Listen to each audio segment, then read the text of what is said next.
The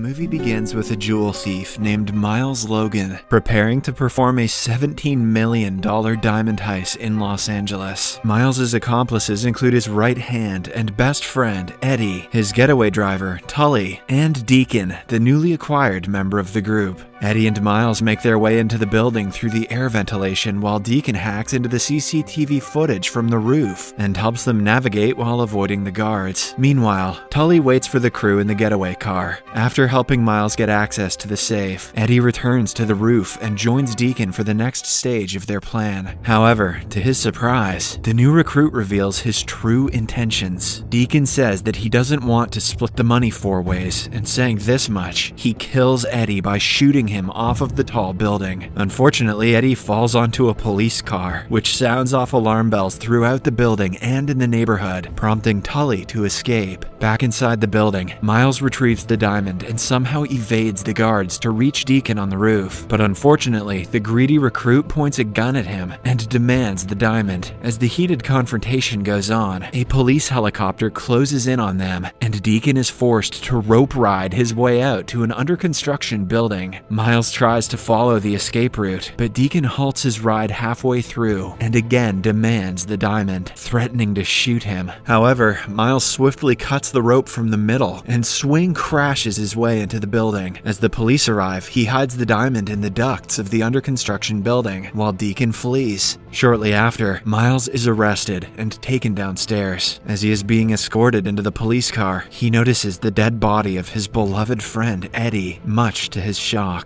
Despite this, he makes it his mission to retrieve the diamond at any cost. Surely the police won't think to check the building he was just in for the diamond that he just stole. 2 years pass by, and Miles is released from prison. As expected, he is very excited to get his freedom back and starts shouting in the streets. Then he takes a cab straight to his girlfriend Janice's house, hoping that they can spend some romantic time together. But to his dismay, Janice breaks up with him for lying about being a criminal. Why'd she think he was in jail? Distraught, Miles promises to change and pleads with her to take him back, but she refuses to listen and shuts him out. Now, with nothing else to do, he goes to retrieve the diamond. Sadly, Miles is once again left in disbelief when he finds out that the under-construction building where he had hidden the diamond is now an L.A.P.D police station. Despite this, he is still adamant on retrieving the valuable gemstone. To put his plan into motion, Miles enters the building and learns that the diamond is hidden in the ducts of what is now the Robbery/Homicide Detective Bureau, which requires a keycard to access. Later, he researches the security measures and returns as a pizza delivery man in disguise. He asks to be let into the homicide department, but as expected, the cops deny it. Buddy, this ain't that kind of movie.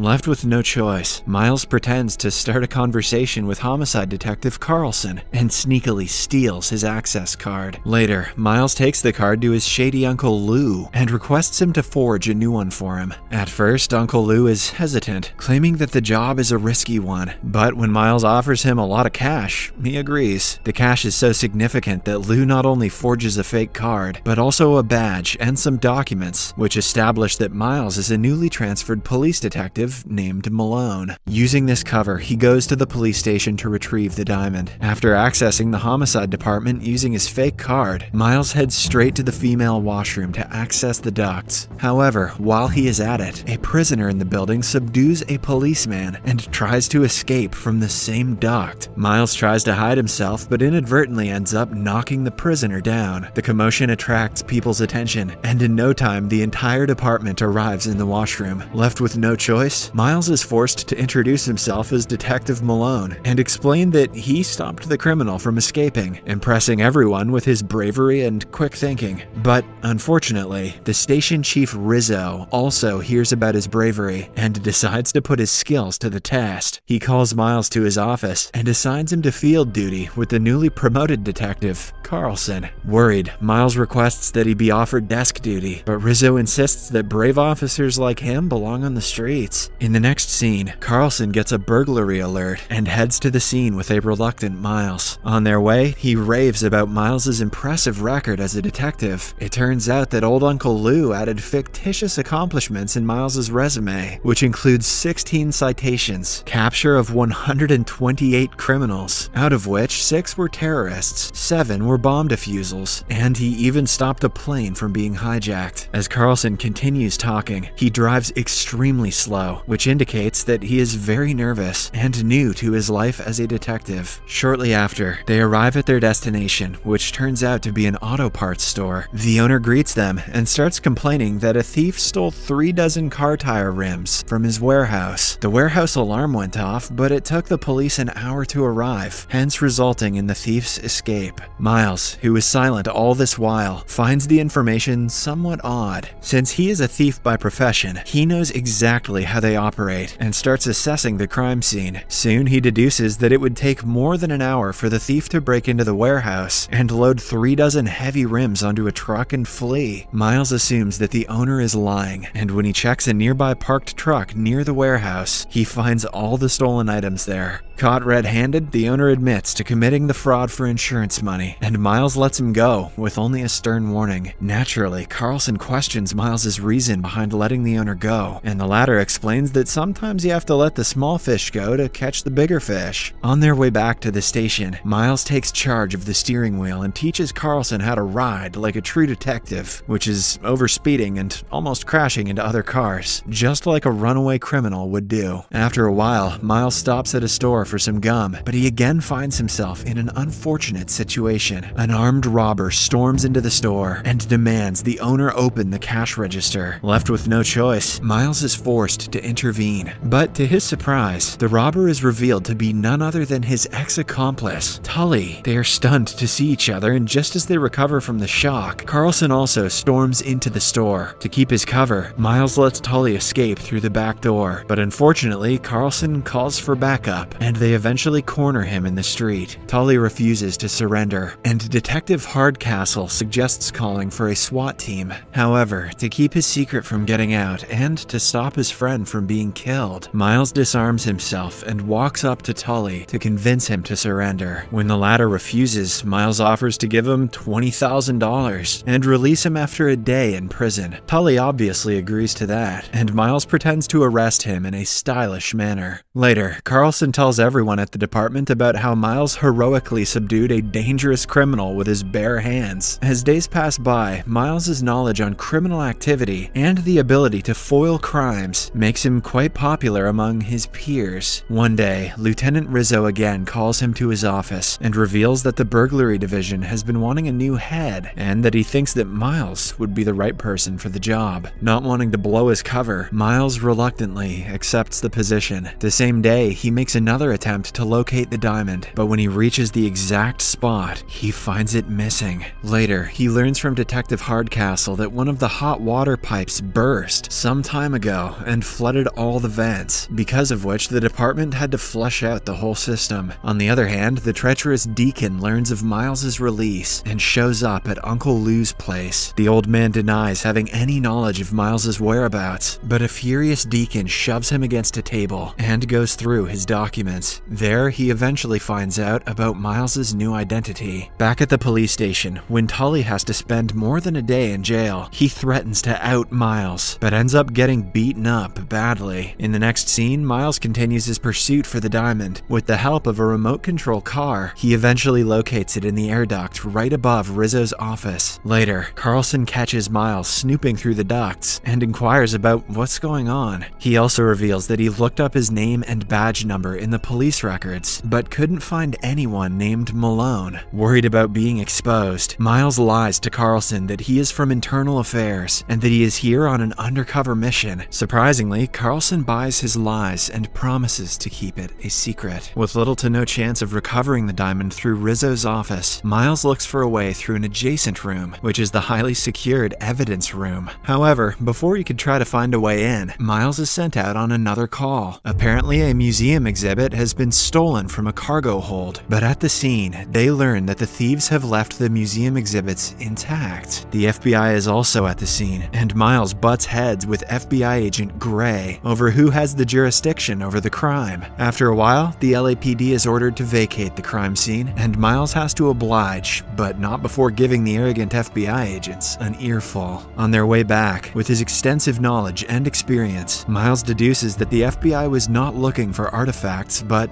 drugs. He reveals that criminals often smuggle drugs into the country from abroad as cargo and steal it before it passes through customs. Miles and his squad then look for bonded trucks. These are the only trucks that can go into bonded warehouses. They call in air support and quickly spot a solitary truck riding through the busy streets. Having learnt from Miles, Carlson zooms through the city and zeroes in on the truck. The FBI radios them to back off, but Miles and his squad apprehend the smugglers and capture the truckload of heroin at a traffic stop.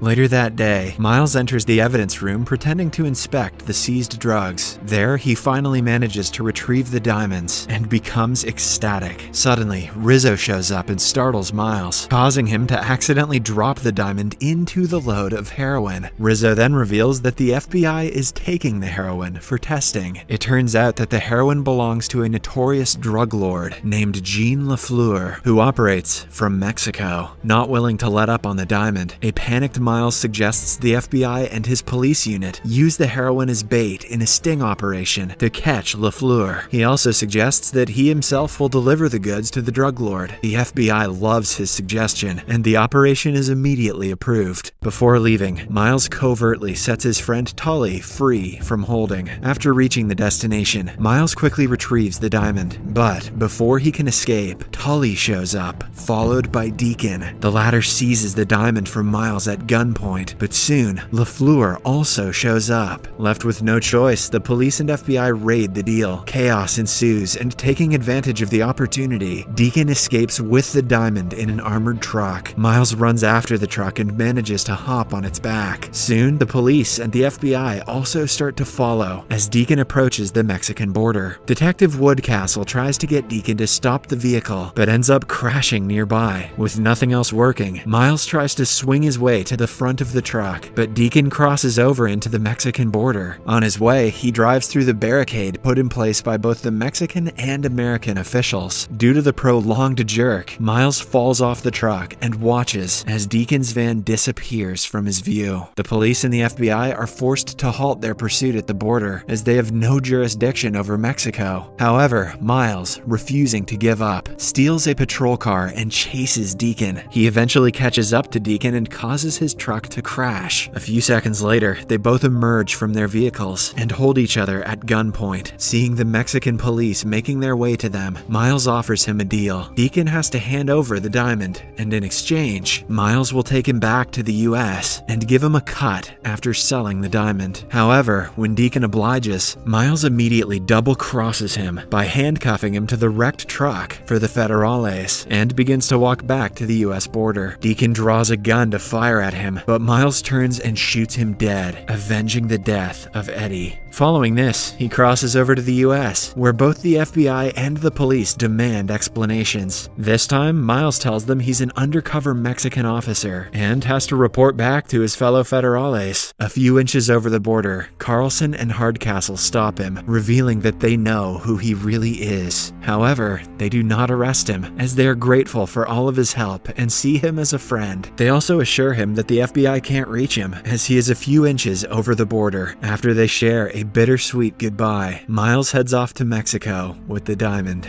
Subscribe for more videos like this, turn on notifications, and leave a like to help the channel out. Thank you for watching.